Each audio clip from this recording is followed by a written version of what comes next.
नमस्कार दोस्तों, जय हिंद।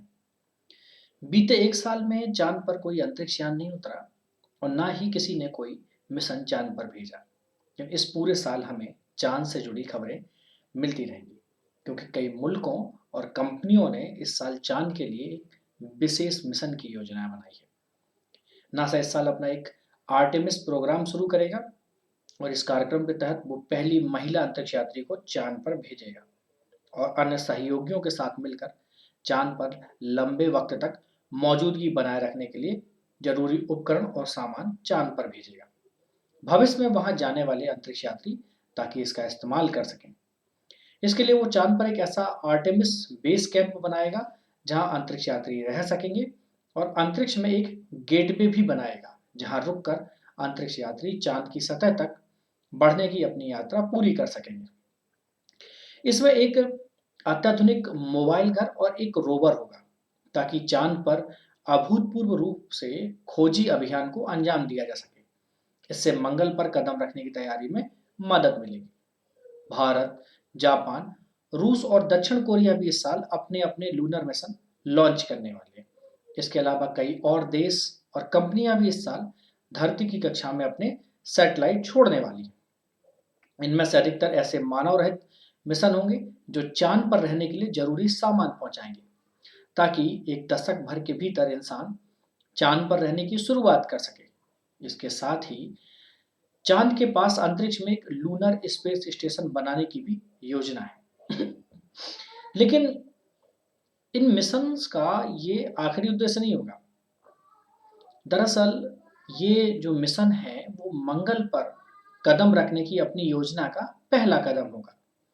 ये साल एक नई तरह की स्पेस रेस होगी इस साल, और ये नया साल स्पेस रेस का गवाह बनेगा और इस लिस्ट में कई और मुल्कों के नाम भी जुड़ेंगे।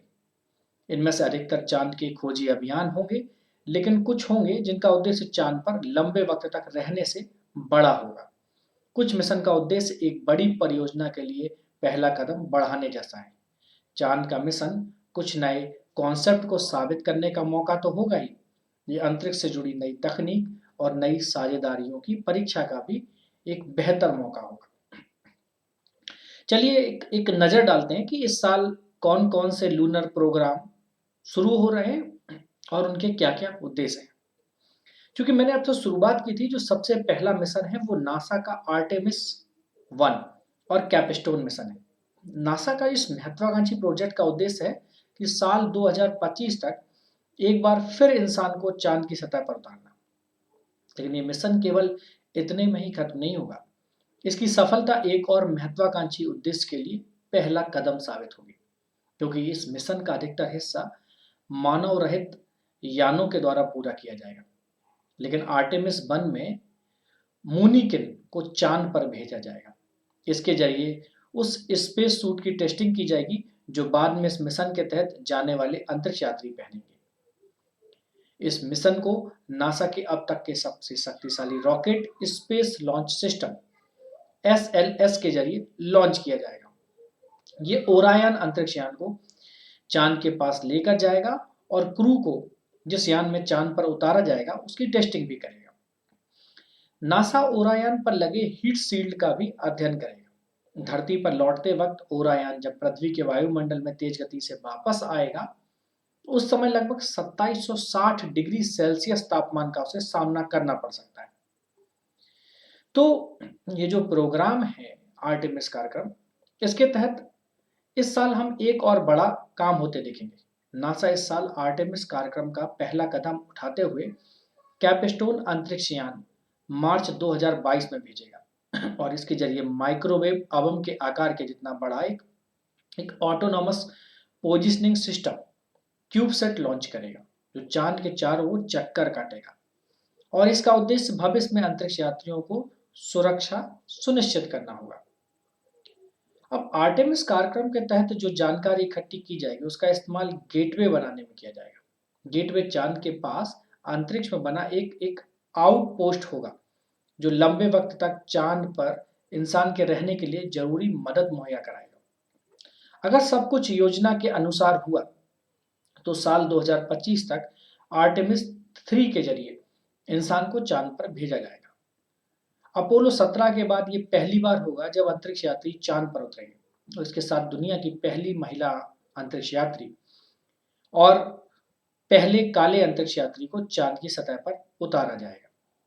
चांद पर पूरा किया जाने वाला रोबोटिक मिशन एक बड़ी योजना की शुरुआत होगी, और इसी के आधार पर बाद में चांद के पास एक स्पेस स्टेशन बनाने का प्रोग्राम है। यहाँ पर चांद में एक बेस कैंप और बाद में मंगल पर इंसान को भेजने की तैयारी होगी।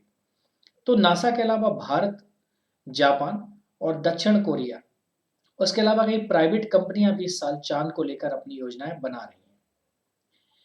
अब बात करते हैं भारत के चंद्रयान मिशन की। भारत ने चांद की सतह पर उतरने के लिए एक चंद्रयान भेजा था। इसके बाद इस साल भारतीय स्पेस रिसर्च ऑर्गेनाइजेशन, जिसे इसरो कहते हैं, चंद्रयान 3 नाम का एक अभियान चांद पर भेजने की योजना बना रही है। एक अंतरिक्ष यान, एक रोवर और एक लैंडर वाले चंद्रयान 3 को इस साल के खत्म होने से पहले लॉन्च किया जा सकता है। ये एक ऑर्बिटर मिशन होगा जो चांद पर साफ लैंडिंग करने की कोशिश करेगा। रोवर चांद की तस्वीरें पृथ्वी पर भेजेगा, जिससे चांद की सतह को समझने में मदद मिलेगी। चंद्रयान 3 के जरिए चांद के डार्क साइड में रोवर उतारने की योजना है। ये चांद का वो हिस्सा है जिस पर अरबों सालों से सूरज की रोशनी नहीं पड़ी है। माना जा रहा है कि इस हिस्से में बर्फ और महत्वपूर्ण खनिज पदार्थ तो हो सकते हैं। चलिए अब जानते हैं एशिया के ही एक और देश जापान की।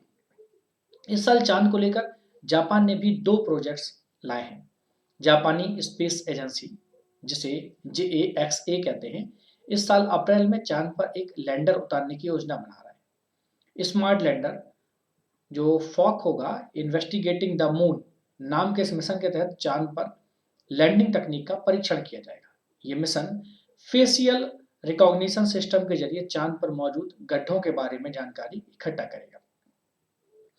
अब इसके लिए वो लोग क्या कर रहे हैं कि एक एक्सरे इमेजिंग और एक स्पेक्ट्रोस्कोपी मिशन नाम का एक स्पेस टेलीस्कोप भी उसमें होगा। एक जापानी कंपनी है आई स्पेस, वो भी इस साल के आखिर में पहला और अगले साल एक दूसरा लैंडर चांद पर भेजने की तैयारी कर रही है। हाकुटो आर कार्यक्रम है उनका।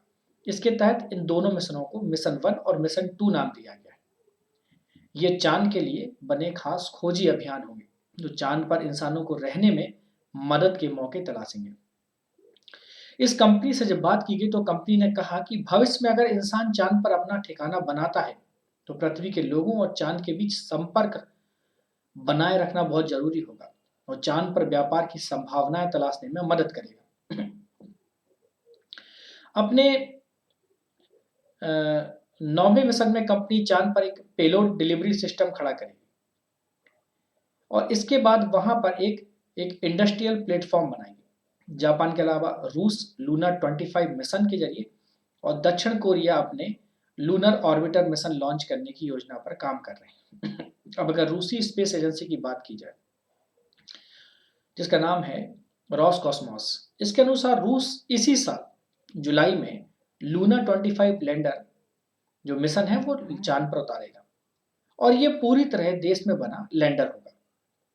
45 सालों में ये चांद पर रूस का पहला मिशन होगा। उम्मीद की जा रही है ये चांद के दक्षिणी ध्रुव पर उतरेगा और नासा अपने मिशन में चांद के इसी हिस्से पर अंतरिक्ष यात्रियों को उतारने की योजना पर काम कर रहा है।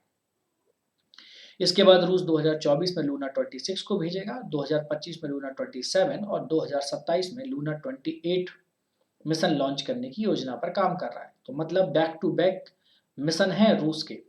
तो ये बहुत मतलब आप कह सकते हो कि इस बार चांद बहुत बिजी रहने वाला है। दक्षिण कोरिया की स्पेस एजेंसी की अगर बात करें तो कोरिया एरोस्पेस रिसर्च इंस्टीट्यूट इस साल अगस्त में चांद के लिए अपना pathfinder lunar orbital mission launch करने वाली है। ये मिशन चांद की सेहत के बारे में जानकारी इकट्ठा करेगा और भविष्य में चांद पर भेजे जाने वाले मिशन में मदद करेगा। कई निजी कंपनियां भी इस साल चांद पर जाने की होड़ में हैं, जैसे जापानी कंपनी आई स्पेस की तो हमने बात की जो इस रेस में है। इसके अलावा नासा के कार्यक्रम है कमर्शियल लूनर पेलोड।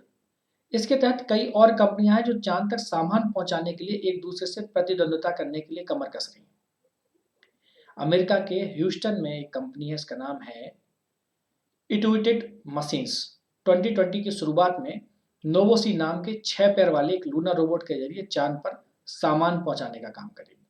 अमेरिका के पेंसिल्वेनिया की एक कंपनी है एस्ट्रोबॉटिक टेक्नोलॉजी, इस साल के मध्य में एक मिशन लॉन्च करने वाली है। इसके जरिए 4 पैरों वाला एक लैंडर साइंटिफिक रिसर्च के जरिए सामान चांद की सतह तक पहुंचाया जाएगा। इनमें से कई मिशन का काम चांद के वातावरण के बारे में अधिक जानकारी इकट्ठा करना है, ताकि तेज सोलर विंड और लूनर डस्ट से इंसानों और चांद पर भेजे जा रहे उपकरणों को बचाया जा सके।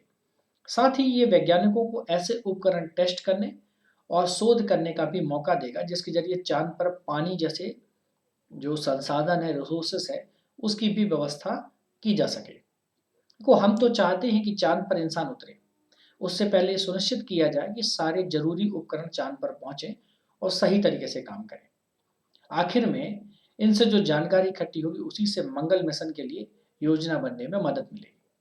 चांद हमारे लिए एक बड़ी प्रयोगशाला जैसा है, वहां पर हम उन सभी तकनीकों का इस्तेमाल कर सकते हैं जो हम बाद में मंगल ग्रह पर करना चाहते हैं।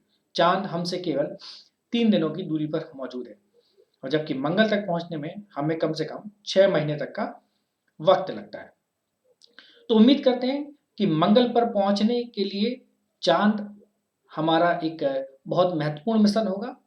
तो आइए देखते हैं कि इस साल चांद के बारे में हमें क्या क्या जानकारी मिलती है और हमारे कितने मिशन चांद तक पहुंच पाते हैं और उनमें क्या प्रोग्रेस होती है। उम्मीद करते हैं कि चांद के बारे में जानकारी आपको अच्छी लगी होगी। नमस्कार, जय हिंद।